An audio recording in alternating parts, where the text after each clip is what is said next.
కూడి వచ్చిన మీ అందరికీ ప్రభు నామములో వందనాలు తెలియజేసుకుంటూ ఉన్నాము. యేసు అతి ప్రశస్తమైన నామానికి మహిమ కలుగునుగాక. ఆమేన్. పరిశుద్ధ గ్రంథంలో నుంచి కొన్ని మాటలు మనం ఈరోజు వాక్యంలో నుంచి ధ్యానిద్దాము. కీర్తన గ్రంథము 55వ అధ్యాయము 17వ వచనాన్ని చదువుకుందాం. కీర్తనలు 55:17. ఈరోజు అంశం ఏంటంటే దావీదుకున్న లక్షణాల గురించి మనం నేర్చుకుందాం. ఒక మనిషికి కొన్ని మంచి లక్షణాలు ఉంటాయి. అలాగనే దావీదు గారికి కొన్ని మంచి లక్షణాలు ఉన్నాయి. ఆ లక్షణాలను బట్టి దేవుడు ఏం చేశాడంటే ఆయన్ని రాజుగా దీవించాడు. తన తదనంతరము కూడా ఎంతోమంది తన వంశంలో రాజులుగా వచ్చి ఉన్నారు. ఆ లక్షణాలు ఏంటో మనం పరిశుద్ధ గ్రంథం నుంచి నేర్చుకుందాం. కీర్తనలు 55వ అధ్యాయము 17వ వచనం చదువుదాం.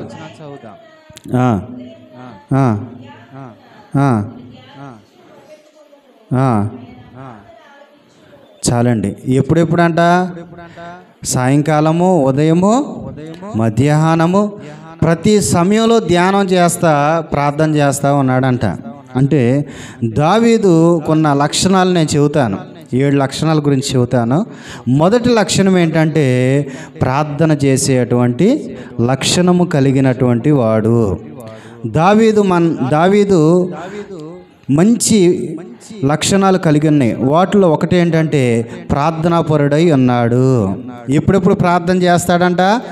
ఉదయమున, మధ్యాహ్నము, సాయంకాలము. మనకు రోజుకు ఒకసారి చేయటానికి కూడా ఒళ్ళం కదా మనకి కదా. కానీ ఆయన రాజు అయినప్పటికీ కూడా, రాజు కాకమునుపు కూడా, ఎలాంటి పరిస్థితుల్లో ఉన్నా కానీ రోజుకి ఏం చేస్తాడంట? ఉదయము, మధ్యాహ్నము, సాయంకాలము దేవునికి ప్రార్థన చేస్తూ ఉండేవాడంట. దేవుడిని నుంచి ఏం చూస్తాడు తెలుసా? నువ్వు ప్రార్థనాపరుడువా కాదా అని దేవుడు చూస్తాడు. దావీదు గారు ప్రార్థనాపరుడు అయి ఉన్నాడంట. ప్రార్థన లేకపోతే ఎలాగుంటుంది? ప్రార్థన లేని జీవితం నీరు లేని తోట వంటిది. ప్రార్థన లేకపోతే అంటే నీరు లేకపోతే చెట్టు ఎండిపోయినట్లుగా, ప్రార్థన లేకపోతే నీ కుటుంబం ఏమైపోద్ది? పాడైపోద్ది. ప్రార్థన లేకపోతే నీ కుటుంబం గలిబిలితో ఉంటుంది. ప్రార్థన లేకపోతే నీ కుటుంబం నాశనం అయిపోద్ది. ప్రార్థన ఏ కుటుంబంలో ఉంటుందో ఆ కుటుంబం దీవించబడిద్ది. ప్రార్థన ఏ కుటుంబంలో ఉంటుందో ఆ కుటుంబం మోడుబారి స్థితిలో ఉన్నా కానీ చిగురించేటట్లుగా దేవుడు చేస్తాడు. నీ కుటుంబంలో ఏముండాలో తెలుసా? ప్రార్థన. చాలామంది మా కుటుంబంలో మంచం ఉండాలండి, ఫ్యాన్ ఉండాలని, ఇంకా టీవీ ఉండాలండి, సెల్ ఫోన్, ఇవన్నీ చూసుకుంటాం. ఇవన్నిటికంటే ముఖ్యంగా నీ కుటుంబంలో ఉండవలసింది ఏంటో తెలుసా? ప్రార్థన. దావీదు ఎంత గొప్పవాడైనప్పటికీ కూడా, ఎంత ఉన్నత స్థితిలో దేవుడు నిలబెట్టినప్పటికీ కూడా ఏం మర్చిపోలేదంటే ప్రార్థన అన్నాడు కూడా మర్చిపోలేదు. క్రైస్తవ బిడ్డలమైన మనము, ఆత్మీయులుగా ఉంటున్న మనము, దేవుని పిల్లలమైన మనము ఉండవలసిన లక్షణం ఏంటంటే ప్రార్థనా పరులమై ఉండాలి. నువ్వు ఎక్కడికన్నా వెళ్ళంగానే నిన్నేమంటావు తెలుసా? అమ్మ నువ్వు ప్రార్థనకి వెళ్ళేదానివి కదా, ప్రార్థనకి వెళ్ళేవాడు కదా, చిన్న ప్రార్థన చెయ్యమ్మా అని అంటే, నాకు ప్రార్థన రాదండి అంటే అక్కడ నీ పరువంతా పోద్ది. ఎందుకనంటే నువ్వు ప్రార్థనా పరురాలు అయి ఉండాలి. నీ భక్తికి తగినట్లుగా నువ్వు ప్రార్థనా పరుడు అయి ఉండాలి. దావీదుకున్న లక్షణంలో మొదటి లక్షణం ప్రార్థనాపరుడై అన్నాడంట. మనం అంటాం మాకు అసలు ఖాళీయే లేదండి. ఏం చేయటానికి? ప్రార్థన చేయటానికి ఖాళీ లేదనే వాళ్ళు ఉన్నారు ఈ లోకంలో. మరి దావీదు గారికి ఆయన రాజు అయి ఉన్నాడు. ఆయన న్యాయం తీర్చవలసి ఉన్నది. ఎంతోమంది పిల్లలు ఉన్నారు, రాజ్యము, ఎంతో పని భారం ఆయన మీద ఉంది. అయినప్పటికీ కూడా సృష్టించినటువంటి సృష్టికర్తను జ్ఞాపకం చేసుకుంటూ ఆ దేవునికి ఎల్లవేళలా కూడా ఏం చేసేవాడంటే ప్రార్థన చేసేవాడు అయ్యన్నాడు. నిజంగా ఈ భూలోకానికి ఎందుకు వచ్చామో మనం తెలుసా? చాలామంది తినటానికే వచ్చామని చెప్పేవాళ్ళు ఉన్నారు, తాగటానికే వచ్చామని చెప్పేవాళ్ళు ఉన్నారు, డబ్బు సంపాదించుకోవటానికి వచ్చామని చెప్పేవాళ్ళు ఉన్నారు. కానీ నువ్వు ఈ లోకానికి వచ్చింది ఎందుకో తెలుసా? ఈ లోకంలో దేవుని తెలుసుకోవాలి, దేవునిలో గడపాలి. తదుపరి నీ జీవితం ఎక్కడ ఉండాలి తెలుసా? పరలోక రాజ్యములో ఉండాలి అని అంటే ఈ భూలోకంలో ఉండగానే నువ్వు ప్రార్థనాపరుడువై ఉండాలి.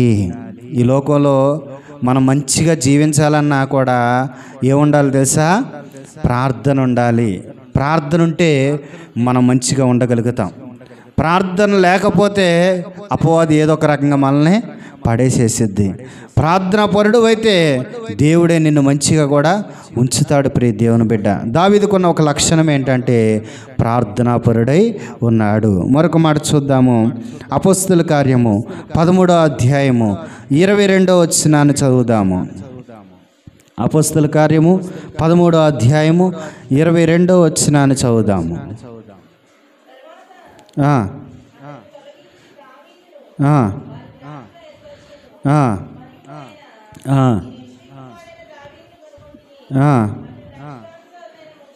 చాలండి. దేవునికంట ఇష్టానుసారుడైన మనుష్యుడంట. ఎవరో? దావీదు గారు. దావీదు గురించి దేవుడు సాక్ష్యం ఇస్తున్న మాట ఏంటో తెలుసా? ఇష్టానుసారుడంట. ఎవరికి ఇష్టానుసారుడు? దేవునికి ఇష్టానుసారుడంట. మనుషులది ఏముంది? మనుషుల సాక్ష్యం చాలదు. మనుషులు ఏముంది, ఇక్కడికి వెళ్ళి బాగానే ఉందంటారు, పక్కకి వెళ్ళి 100 చెప్పుకుంటారు. ఇక్కడ మంచిగానే చెబుతారు, పక్కకి వెళ్ళి వేరే రకంగా చెబుతూ ఉంటారు. మనుషుల సాక్ష్యాలు చెల్లుబాటు కాదు, కానీ దేవుడే సాక్ష్యం ఇస్తున్నాడు. దావీదు నా హృదయానుసారుడు, ఇష్టమైన వాడంట దావీదు. దేవుడే సాక్ష్యం ఇస్తూ ఉన్నాడు. దేవునికి ఇష్టమైన గుణాలు ఆయనలో ఏమున్నాయి అనంటే, రాజు కాకముందు ఆయన గొర్రెలు కాచుకునేవాడు. గొర్రెలు కాచుకున్న వాళ్ళం, బర్రెలు కాచుకున్న వాళ్ళు ఎవరన్నా ఇష్టపడతారా? ఉద్యోగస్తుల్ని, ఒక స్థాయిలో ఉన్నవారిని ఇష్టపడతారు. మరి గొర్రెల కాపరి అయినప్పటికీ కూడా దేవుడు ఎందుకు ఇష్టపడ్డాడు అనంటే, దావీదు ప్రార్థనాపరుడై ఉన్నాడు. దావీదు ప్రార్థనాపరుడై ఉన్నాడు. ఇంకా చాలా లక్షణాలు ఉన్నాయి దావీదులో. వాటన్నిటిని బట్టే దావీదంట దేవునికి ఇష్టానుసారుడై ఉన్నాడంట. నువ్వు ఈ లోకంలో ఎంతమందికి ఇష్టంగా ఉన్నా అసలైన ఆయనకి ఇష్టంగా లేకపోతే ఉపయోగం ఏమీ లేదు. ఈ లోకంలో అందరికి ఇష్టమే, నువ్వు అందరి దృష్టిలో మంచివారివే, కానీ దేవుని దృష్టిలో ఇష్టమైన బిడ్డగా లేకపోతే నీ జీవితమే వ్యర్థము. నీ జీవితం వ్యర్థం. అసలైన ఆయన దృష్టిలో నువ్వు ఇష్టానుసారంగా కనపడాలి. అసలైన ఆయన చూసినప్పుడు నీవు మంచివాడిగా కనపడాలి, మంచిదానివిగా కనపడాలి. ఎవరు చూసినప్పుడు? దేవుడు చూసినప్పుడు. మనుషుల్ని ఎంతమందినైనా మనం మభ్య పెట్టేసేయచ్చు. చెడ్డవారు కూడా మంచివారిగా చలామణి అవ్వచ్చు, మంచివారిగా ముద్ర వేయించుకోవచ్చు. కానీ అసలైన ఆయన దృష్టిలో మనము మంచివారం అనిపించుకోవటం, ఇష్టమైన బిడ్డలు అనిపించుకోవటం చాలా కష్టము. ఎందుకనంటే యేసయ్య ఏం చూస్తాడు తెలుసా? పై రూపాన్నే కాకుండా హృదయంతరంగాలను కూడా యేసయ్య చూస్తాడు. పైన ఎలాగున్నది కాదు, లోన ఎలాగున్నది చూస్తాడు. పై రూపమే ఉందండి, తెల్లగున్నారు ఎంత మంచోళ్ళు, వాళ్ళ ఎన్ని పాపాలు ఉంటాయో తెలియదు. నల్లగా ఉండొచ్చు, లావుగా ఉండొచ్చు, పొట్టిగా ఉండొచ్చు, ఏదైనప్పటికీ కూడా ఆయన చూసేది ఏంటిదో తెలుసా? నీ లోనున్న హృదయాన్ని. నీ లోన ఎలాగుందో దేవుడు చూస్తాడు. దావీదు ఎలాగున్నాడంట? దేవుని దృష్టికి ఇష్టానుసారుడిగా ఉన్నాడు. మరి తండ్రి దృష్టికి ఎలాగున్నాడు? తండ్రి దృష్టికి ఎలాగున్నాడో తెలుసా? ఉన్నాడులేండి, గొర్రెలు కాచుకునేవాడు అంటే పనికి మాలినవాడు లాగా ఉన్నాడు. ఎవరి దృష్టికి? సొంత తండ్రి దృష్టికి దావీదు పనికి మాలినవాళ్ళకి కనపడ్డాడు. ఉన్నాడులేండి, కడసారి వాడు, పనికి మాలినవాడు, వాడు గొర్రెలు కాచుకుంటాడండి అన్నట్టుగా చెప్పాడు. అంటే తండ్రి దృష్టికి ఇష్టానుసారంగా లేడు, కానీ దేవుని దృష్టికి చాలా ఇష్టానుసారుడిగా ఉన్నాడు. మరి నువ్వు ఎవరి దృష్టికి ఇష్టమైన వారిగా ఉన్నావో ఒక్కసారి ఆలోచన చేసుకో. ఎవరి దృష్టిలో మంచి పేరు సంపాదించుకోవాలని ప్రయత్నిస్తున్నావో ఒక్కసారి ఆలోచించి, వీళ్ళ మాట విన్నానంటే నాకు మంచి పేరు వచ్చింది. అసలైన ఆయన మాట వింటలా మనం ఎవరి మాట వినాలని చూస్తున్నాం? వీళ్ళ మాట వింటే వీళ్ళ దృష్టిలో మంచి పేరు వచ్చేసిద్ది అనుకుంటున్నాం. మనుషుల దృష్టిలో కాదు, నువ్వు దేవుని దృష్టిలో మంచి పేరు సంపాదించాలి. దావీదు, అందుకనే దావీదు గురించి రాయబడిన మాటలు, దావీదు ఇష్టానుసారుడంట. ఎవరు చెబుతున్నారు ఈ మాటలు? దేవుని నుంచి సాక్ష్యం పొందుతున్నాడు. మనుషుల నుంచి ఏముందండి? నువ్వు వారికి అనుకూలంగా ఉన్నంతసేపు మంచిదానివే, నువ్వు వారికి అనుకూలంగా ఉన్నసేపు మంచోడివే.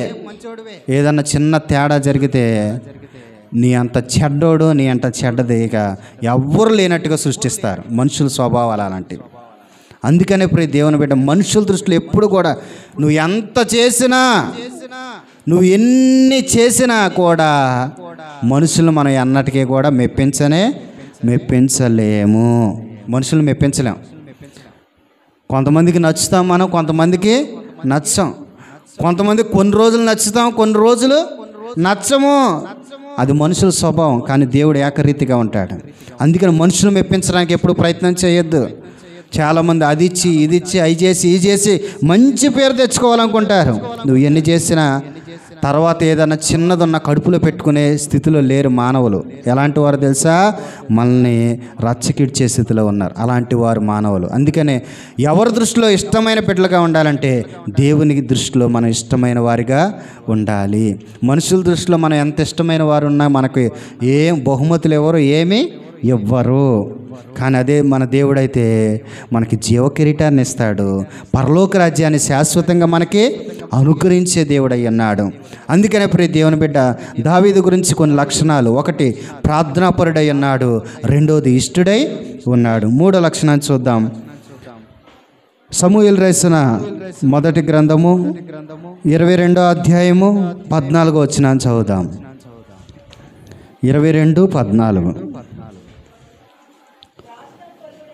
రాజునకు అలుడై నమ్మకస్తుడై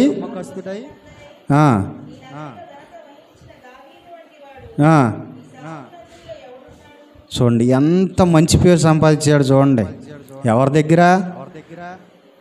దగ్గర తెలుసా? మనుషులందరి దగ్గర కూడా మంచి పేరును సంపాదించుకున్నాడు. ఏమంటున్నాడు తెలుసా? రాజునకు అల్లుడై ఈ నగరంలో ఉన్న ఈ దేశంలో ఉన్న వారందరిలో కల్లా కూడా నమ్మకస్తుడైన వాళ్ళు ఎవరైనా ఉన్నారే అని అంటే అది ఒక్క దావీదు మాత్రమే. గట్టిగా చప్పట్లు కొడుతూ ప్రభు నామాన్ని కనపరుద్దాం. అసలు ఈ లోకంలో నమ్మకస్తులు ఉన్నారా? ఎతుకొచ్చినా సరే ఎక్కడా దొరకరు. మనం నమ్మేమంటే మనం ముంచేసే వాళ్ళు ఉన్నారు. మనం నమ్మేమంటే నమ్మకాన్ని బట్టి మనకి దెబ్బేసేసే వాళ్ళు ఉన్నారు. నమ్మకాన్ని బట్టి మనం మోసం చేసేవాళ్ళు ఉన్నారు ఈ లోకంలో. కానీ దావీదు గురించి మంచి మాట రాయబడింది. నమ్మకస్తుల గురించి ఎతుకుతున్నావా? అసలు నీ దగ్గరే ఉన్నాడయ్యా నమ్మకస్తుడు. ఎవరు? దావీదు. అసలు ఆయన్ని మించిన నమ్మకస్తుడు ఎవ్వరూ కూడా లేరు. అంత నమ్మకస్తుడిగా పేరుగాంచాడంట దావీదు. ప్రతి విషయంలో కూడా ఎలాగున్నాడు తెలుసా? నమ్మకమైన వాడిగా ఉన్నాడు. యుద్ధం విషయంలో కావచ్చు, పని విషయంలో కావచ్చు, తనకు అప్పగించిన పని విషయంలో కావచ్చు, స్నేహం విషయంలో కావచ్చు, ప్రతి విషయంలో కూడా ఎలాగున్నాడంటే నమ్మకస్తుడై ఉన్నాడంట. మన గురించి మనం చెప్పుకోవటం పెద్ద ఏం కాదు. కానీ ఆయన గురించి ఎవరు చెబుతున్నారు? చుట్టుపక్కల ఉన్నవారు చెబుతున్న మాట. నీకు అల్లుడై ఈ యొక్క దేశములో నగరంలో దావీదు వంటి నమ్మకస్తుడికి ఎవరు కూడా లేరు. పక్కన వాళ్ళు చెప్పాలండి మన గురించి మనం డబ్బా కొట్టుకుంటే ఉపయోగం ఏముంది? నేను ఎంత గొప్పవాడిని, నేను ఎంతవాడిని, అసలు నాకేంటి తిరుగులేదు మనం చెప్పుకుంటాం కాదు. మన గురించి పక్కన వాళ్ళు చెప్పాలి. అక్కడ వారందరూ చెబుతున్నారు దావీదు వంటి నమ్మకస్తుడికి ఎవరు లేరు. నమ్మకస్తుల గురించి ఎతుకుతూ ఉంటే దావీదే నెంబర్ 1 నమ్మకస్తుడై అన్నాడు. నిజంగా దేవుని దృష్టిలో కూడా మనం నమ్మకమైన వారిగా ఉండాలి. దేవుని విషయంలోనే కాదు, కుటుంబ విషయంలో కూడా నమ్మకమైన వారిగా ఉండాలి. సమాజంలో కూడా నమ్మకమైన వారిగా ఉండాలి. అన్ని చాట్ల కూడా మనం ఎలాగుండాలి? నమ్మకమైన వారిగా ఉండాలి. మోసాలు చేసేవారిగా ఉండకూడదు. ఇవాళ నేను మోసం చేస్తే రేపు నన్ను మోసం చేసే వాళ్ళని దేవుడు లేపుతాడు. బైబిల్లో చూడండి, యాకోబు అంటే ఏంటి పేరు? యాకోబు అంటే పేరేంటి? మోసగాడు. అవునా కాదా? అన్నయ్య వచ్చి ఏమంటాడు తెలుసా? ఆడి పేరుకి తగ్గట్టుగానే ఆడు చేశాడు. ఆడి పేరు ఎంతో మోసగాడు, ఆడి పేరుకి తగ్గట్టుగానే ఆడు చేశాడు అని అంటాడు. అంటే యాకోబు మోసగాడు, మరి లాబాను మోసగాళ్ళకు మోసగాడు అనమాట. మోసగాడినే మోసం చేసేసాడు. చూడండి, మనం మోసం చేస్తే తిరిగి మళ్ళీ మనకే చుట్టుకుంటుంది. చాలామంది అనుకుంటారు నమ్మకంగా ఉండాలి, కానీ మోసం చేస్తే ఎప్పటికైనా దెబ్బే, అది ఎప్పటికైనా నష్టమే. అందుకనే ప్రియ దేవుని బిడ్డ, నమ్మకంగా ఉండాలంట. ఎక్కడ నమ్మకంగా ఉండాలి? దేవుని సన్నిధిలో ఉన్నావా, ఇక్కడ నమ్మకంగా ఉండు. కుటుంబ జీవితంలో ఉన్నావా, కుటుంబంలో నమ్మకంగా ఉండు. నీకు ఏదైనా పని ఉందా, ఆ పని విషయంలో నమ్మకంగా ఉండు. సమాజంలో ఉన్నావా, నమ్మకంగా ఉండు. స్నేహంతో ఉన్నావా, స్నేహంలో కూడా నమ్మకంగా ఉండు. ప్రతి విషయంలో కూడా నువ్వు నమ్మకంగా ఉండాలి. బైబిల్లో ఏమంటుంది తెలుసా? నమ్మకమైన వానికి మెండైన దీవెనలు. నీకు దీవెనలు కావాలా? వద్దనే వాళ్ళు ఎవరు లేరు. దీవెనలు అందరికి కావాలి. నీకు దీవెనలు కావాలంటే నువ్వు ఎలాగుండాలి? నమ్మకమైన వారిగా ఉండాలి, నమ్మకస్తులుగా మనం ఉండాలి. అక్కడ దావీదు గురించి ప్రజలు సాక్ష్యం ఇస్తున్నారు. నీ అల్లుడు దావీదు వంటి నమ్మకస్తుడికి ఎవరు కూడా లేరు. నిజంగా మనము కూడా ప్రతి విషయంలో కూడా నమ్మకస్తులమై ఉండాలి. అది చిన్న పని అవ్వచ్చు, పెద్ద పని కావచ్చు, దేవుని పని కావచ్చు, ఇంకా లోకంలో మనం చేస్తున్న పని కావచ్చు. ఏదైనప్పటికీ కూడా నమ్మకంగా ఉండాలి. దేవుడు కూడా పని ఎవరికి అప్పచెబుతాడో తెలుసా? నమ్మకస్తులకు అప్పచెబుతాడంట. చిన్నదానిలో నమ్మకంగా ఉంటే పెద్దది అప్పగిస్తాడంట. నువ్వు చిన్నదానిలోనే నమ్మకాన్ని కోల్పోయావనుకో, ఇక పెద్దది నీకు రానే రాదు. నువ్వు ఉన్న స్థితిలో నువ్వు నమ్మకంగా ఉంటే దేవుడు నిన్ను దీవిస్తాడు. నీవున్న సంఘంలో నమ్మకంగా ఉంటే ఇక్కడే నిన్ను ఆశీర్వదిస్తాడు దేవుడు. ఉన్న స్థితిలో నువ్వు ఎలాగుండాలి? నమ్మకస్తులవై ఉండాలి. ఈ రోజున మనం చూస్తే తల్లిదండ్రులు మోసం చేసేవాళ్ళు ఉన్నారు, భర్తను మోసం చేసేవాళ్ళు, భార్యను మోసం చేసేవాళ్ళు. ఈ లోకంలో ఎంతోమందిని మోసగాళ్ళు మనం చూస్తున్నాం. నమ్మకస్తులు దొరకటం లేదు. కానీ నమ్మకస్తులుగా ఉండు, దేవుడు నిన్ను దీవిస్తాడు. మరొక మాట చూద్దాం. సమూయేలు రాసిన మొదటి గ్రంథము 18వ అధ్యాయము 5వ వచనాన్ని చదువుదాం.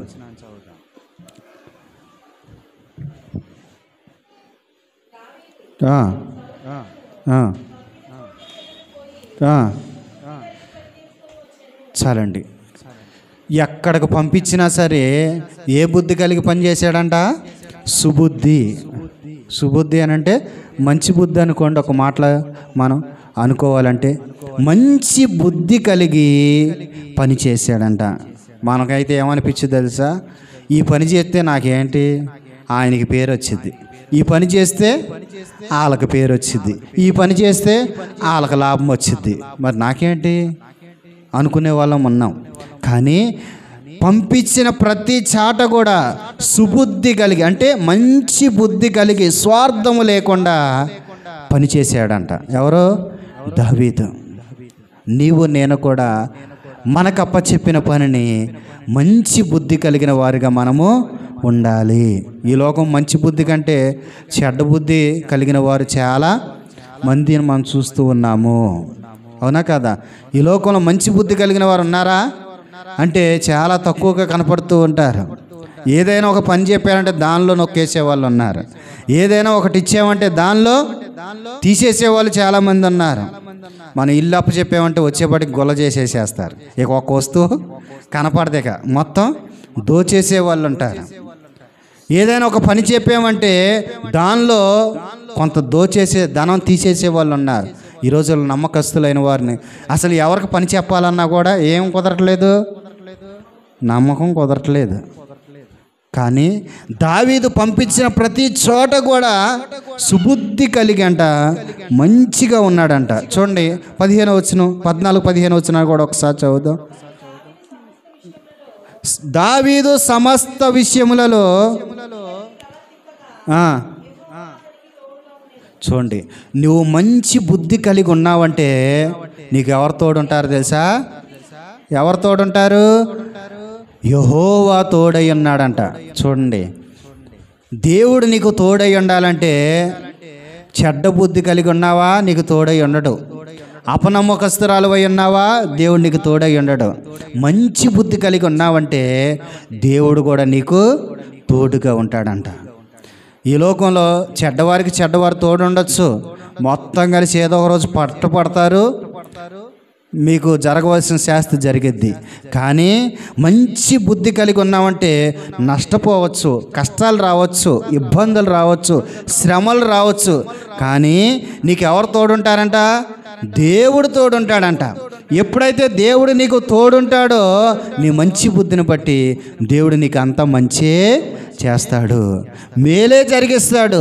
నువ్వు వెళ్ళు ప్రతి చాట కూడా నీకు విజయాన్ని దేవుడు ఇస్తాడు. ఎప్పుడో తెలుసా? నువ్వు మంచి బుద్ధి కలిగి ఉండాలంట. పని విషయంలో కావచ్చు, ఎవరైనా పంపించినప్పుడు, ఏదైనప్పటికీ కూడా స్వార్థం లేకుండా చేయాలంట. ఏం చేయాలి?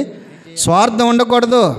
వాళ్ళగా నేను చేస్తే వాళ్ళకు వచ్చిద్దేం పేరు, నాకేంటి అని రకరకాలుగా మనం అనుకుంటా ఉంటే మనకి అన్నటికీ కూడా మంచి పేరు రాదు. చూడండి, మరొక మాట మనం చూద్దాం బైబిల్లో నుంచి. కీర్తన గ్రంథం 89వ అధ్యాయము 20వ వచనాన్ని చదువుదాము. 89:20.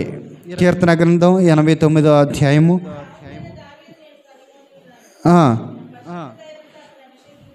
చాలండి. దావీదు ఎలాంటి వాడో తెలుసా? ఎలాంటి వాడు? అభిషేకించబడిన వాడు. గట్టిగా చప్పట్లో కొడుతూ ప్రభు గన్నామని కనపడదాం. దావీదు అభిషేకించబడిన వాడు. దావీదులో ఉన్న లక్షణాలు చెప్పుకుంటూ వస్తున్నా. దేవుడే అతన్ని ఏం చేశాడు? అభిషేకించాడు. నిజంగా ప్రియ దేవుని బిడ్డ, దేవుడు నిన్ను కూడా అభిషేకిస్తే నిర్లక్ష్యం చేయొద్దు. దేవుడు అభిషేకించాడంటే మనకు తిరుగులేదేక, మనం ఆయన పనిలో ముందుకి సాగిపోవటమే. ఇక దేవుడే మనకు తోడుంటాడు. అసలు దేవుని అభిషేకం లేనివారు ఈ లోకంలో చాలామందిని మనము చూస్తూ ఉంటాము. కానీ దేవుడు మనల్ని అభిషేకించిన తరువాత కూడా మనం నిర్లక్ష్యం చేసేవారుగా ఉండకూడదు. అభిషేకించబడిన వాడు అంట. దేవుడు ఎవరిని పడితే వాళ్ళని అభిషేకిస్తాడా? ఎవరిని పడితే వాళ్ళని ఎన్నుకుంటాడా దేవుడు? మనం అంటాం, ఒట్టి పనికిమాల నుండి ఎన్నుకున్నాడు ఏంటి దేవుడు అని అనుకుంటాం. కానీ వారు దేవుని దృష్టిలో గనులై ఉన్నారు. గట్టిగా చప్పట్లు కొడుతూ ప్రభు గన్నామని కనపడదాం. మనం అనుకుంటాం, వీళ్ళేంటి? దావీదుని కూడా ఎన్నుకున్నప్పుడు తండ్రి కానీ అక్కడ ఉన్నవారు అనుకొని ఉంటారు, అందరూ మంచి పుష్టిగా ఉన్నారు, ఉద్యోగస్తులై ఉన్నారు, మంచి క్వాలిఫికేషన్లు ఉన్నాయి, వీరు రాజు అవ్వాలి, దావీదుని ఎన్నుకున్నాడేంటి అనుకొని ఉండొచ్చు. కానీ దావీదు దేవుని దృష్టిలో ఉన్నాడు. నిజంగా ప్రియ దేవుని బిడ్డ, దేవుడు నిన్ను అభిషేకించాడంటే ఇక అభిషేకాన్ని బట్టి నువ్వు ముందుకి సాగిపోవాలి. వెనుదిరిగి చూడాల్సిన అవసరం లేదు. మనంతరం మనం వెళ్తే పడిపోతాం. కానీ దేవుడు మనల్ని అభిషేకించాడంటే ఇక మనం వెనక్కి చూసుకోవాల్సిన పనే లేదు, ముందుకు సాగిపోవచ్చు. అందుకని ప్రియ దేవుని బిడ్డ, దేవుని అభిషేకం నీ మీద ఉంది. దేవుని అభిషేకము మన మీద ఉంది. చూడండి, మరొక మాట మనం చూద్దాము. కీర్తనలు 119వ అధ్యాయము 164వ వచనాన్ని మనం చదువుదాం. కీర్తనలో 119వ అధ్యాయము 164వ వచనాన్ని చదువుదాం. 7 సార్లు దేవునికి స్తుతులు చెల్లిస్తూ ఉన్నారంట. అసలు నువ్వు తినేటప్పుడు అన్న దేవుని స్తుతిస్తున్నావా? రోజుకి 7 సార్లు స్తుతిస్తున్నాడంట. ఎవరో? దావీదు. దావీదు ఎవరో? సామాన్య మానవుడు కాదు, రాజు. ఒక రాజు అయి ఉండి రోజుకి 7 సార్లు దేవుణ్ణి ఏం చేస్తున్నాడంట? స్తుతిస్తూ ఉన్నాడంట. అంటే ప్రత్యేకంగా దేవునికి ఆ సమయాన్ని ఆయన కేటాయించుకుంటున్నాడు. అంతే, కేటాయించుకుంటున్నాడు. అంటే దేవునికి కొంత సమయమును ఆయన కేటాయించుకుంటున్నాడు. నీ జీవితంలో అన్నిటికీ అన్నిటికీ కూడా సమయాన్ని కేటాయించుకుంటావు. కానీ దేవుని స్తుతించే విషయంలో, ప్రార్థించే విషయంలో, సన్నిధికి వెళ్ళే విషయంలో సమయాన్ని నువ్వు ఎన్నటికీ కేటాయించుకోలేవు. అందుకని నీకు శాపం, అందుకని నీ జీవితంలో కష్టాలు, బాధలు. దావీదు రాజు అయినప్పటికీ కూడా ఎవరికి ప్రాధాన్యత ఇచ్చాడు? దేవునికి ప్రాధాన్యత ఇచ్చాడు. రోజుకి 7 సార్లు దేవుని స్తుతిస్తూ ఉన్నాడంట. అసలు 7 సార్లు ఏంటి? జీవితాంతం స్తుతించినా కూడా ఆయన రుణాన్ని మనము తీర్చుకోలేము. ఎవరండి మన కొరకు ప్రాణం పెట్టేది? చివరి రక్త పొట్టు వరకు నీ కొరకు, నా కొరకు యేసయ్య తన అమూల్యమైన, నిష్కలంకమైన, నిర్దోషమైన యవన రక్తాన్ని చిందించి ఉన్నాడు. నువ్వు చేసిన, నేను చేసిన పాపాలు ఆయన మీద వేసుకొని మనం దోషులుగా మరణానికి పాత్రులమై ఉండగా మన కొరకు యేసు ప్రభువారు మరణించి ఉన్నారు. అంతగా యేసయ్య మనల్ని ప్రేమించాడు. ఆయనకి ఎన్ని స్తుతులు చెల్లిస్తే మాత్రం ఆయన రుణాన్ని మనం తీర్చుకుంటాం? దావీదు రాజు అయినప్పటికీ కూడా 7 సార్లు రోజుకి దేవునికి స్తుతులు చెల్లించేవాడంట. నాకేం జరిగిందని నేను స్తుతులు చెల్లించాలనే వాళ్ళు ఉన్నారు గనులు. అసలు నువ్వు బతుకుంటమే దేవుడు చేసిన మేలు.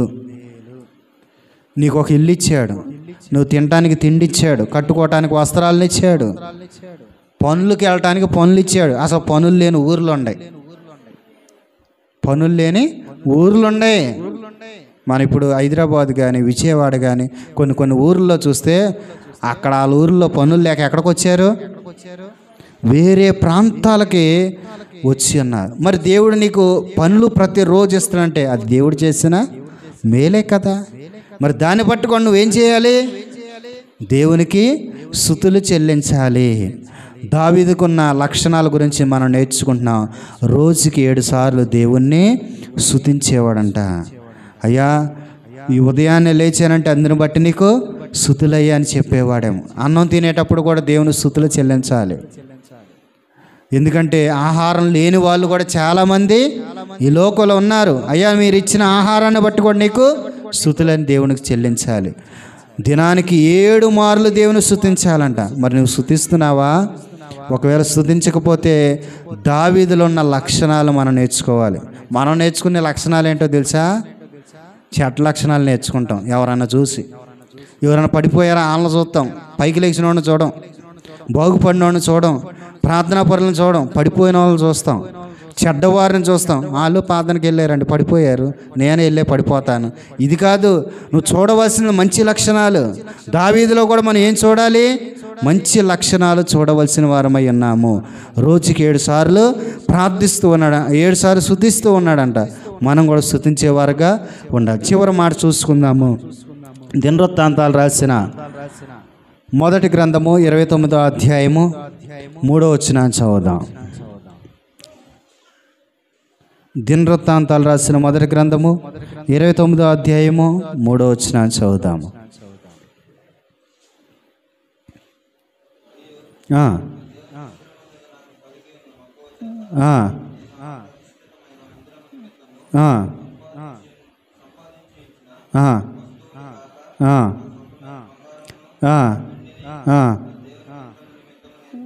చాలండి. దేవుని మందిరం అంటే దావీదు గారికి ఎంతో మక్కువ, ప్రేమ. ఒక మాటలో చెప్పాలంటే దేని మీద? మందిరం మీద ప్రేమ అంట.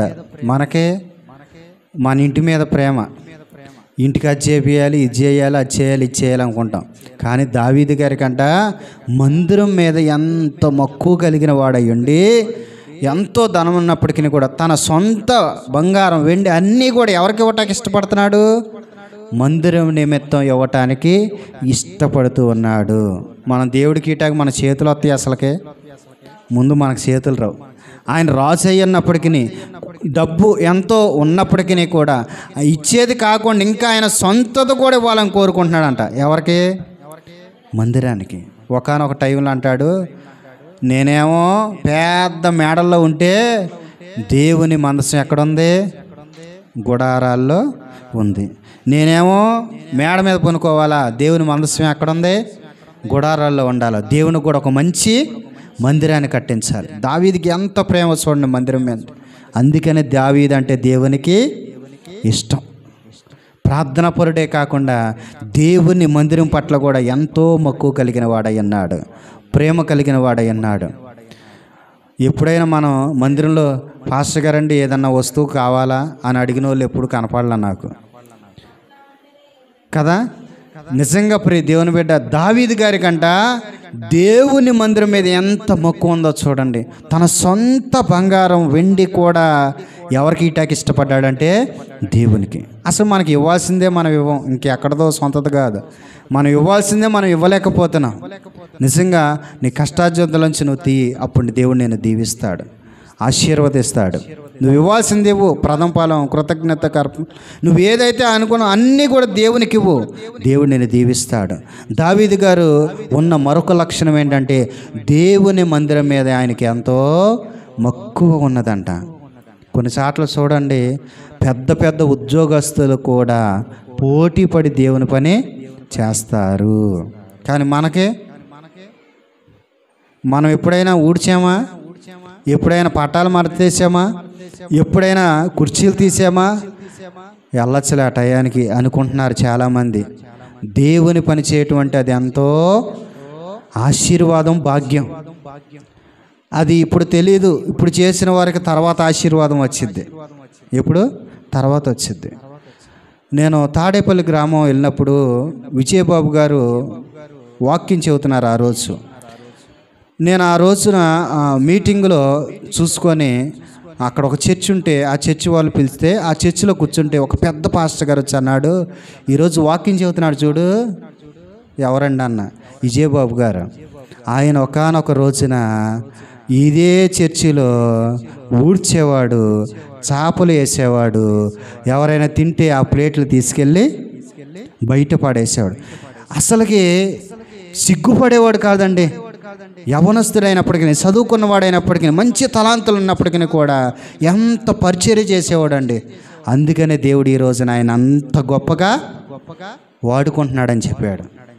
దేవుని మందిరంలో చేసే పరిచర్య, ఎంత పరిచర్య చేస్తారో వారు గొప్పవారు అవుతారని ఒక గొప్ప దైవజనుడు ఆ రోజు నాకు చెప్పాడు.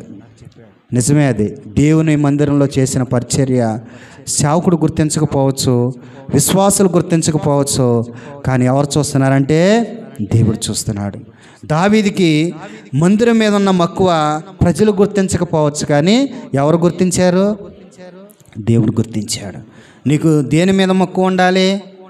నాకండి బంగారం మీద మక్కువ ఉందండి అనేవాళ్ళు ఉన్నారు. నీకు ఉండవలసింది ఏంటో తెలుసా? మొదటి స్థానం ఎవరికి ఇవ్వాలి? మనము మొదట నా నీతిని, నా రాజ్యమును వెతకండి అని బైబిల్లో చెప్పాడు.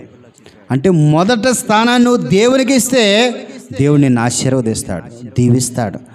దావీదు రాజుగా ఉన్నాడు, తన తదనంతరము కూడా రాజులు అయ్యన్నారు. దావీదు దేవునికి ఇష్టానుసారుడై ఉన్నాడు.